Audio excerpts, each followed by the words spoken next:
কিয়ামতের দিন কোন কোন কাজ কাজে আসবে আর কোন কোন কাজ কাজে আসবে না। আল্লাহ তাআলা ইরশাদ করেন, কিয়ামতের দিন ধন সম্পদও কোনো কাজে আসবে না এবং সন্তান সন্ততিও কোনো কাজে আসবে না। তবে যে ব্যক্তি আল্লাহ তাআলার নিকট পরিচ্ছন্ন হৃদয় নিয়ে উপস্থিত হবে, একমাত্র এমন হৃদয়ই সেদিন কাজে আসবে।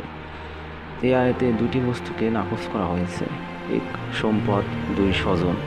দুনিয়াতে সাধারণত মানুষ এই দুটি বস্তু দ্বারাই প্রতারিত হয়। মানুষ মনে করে টাকা থাকলে সব কিছুই হয়, এমনকি বাঘের চোখও কেনা যায়। অথচ ধারণাটি সম্পূর্ণ অমূলক। কারণ টাকা দিয়ে মানুষের কিছু স্বাদ মিটলেও সব স্বাদ কিন্তু মেটে না। একটু লক্ষ্য করুন, টাকা খরচ করে মানুষ উন্নত পোশাক তো কিনতে পারে, সৌন্দর্য কিনতে পারে না। টাকা ব্যয় করে নরম বিছানা ক্রয় করা যায়, সুখ নিদ্রা ক্রয় করা যায় না। টাকার জোরে উন্নত চিকিৎসা করা গেলেও সুস্থতা নিশ্চিত করা যায় না। টাকা ঢেলে সাদা চুল কালো করা সম্ভব, কিন্তু যৌবন ফেরানো সম্ভব নয়। বোঝা গেল, দুনিয়াতে সব কাজ টাকা দ্বারা সম্পাদিত হয় না, আর পরকালে তো টাকা কোনো কাজেই আসবে না। কোন জিনিস কাজে আসবে? যে ব্যক্তি পরিমার্জিত অন্তর নিয়ে আসবে, এমন অন্তর যেখানে আল্লাহ তাআলার মহব্বত ব্যতীত অন্য কারো মহব্বতের চিহ্ন নেই। হ্যাঁ, একমাত্র এমন অন্তরই সেদিন কাজে আসবে।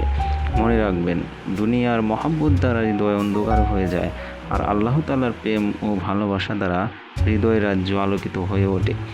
মানুষ যখনই কোনো গুনাহ করে, প্রতিটি গুনাহের পরিবর্তে তার অন্তর একটি কালো দাগ পড়ে। যদি সে যথাযথ তওবা করে, তাহলে দাগটি মুছে যায়। অন্যথায় গুনাহের দাগে দাগে একসময় অন্তর সম্পূর্ণরূপে কালো হয়ে যায়। দেখেছি আমি অনেক কিছুই, দেখেছি ভাঙা গড়া।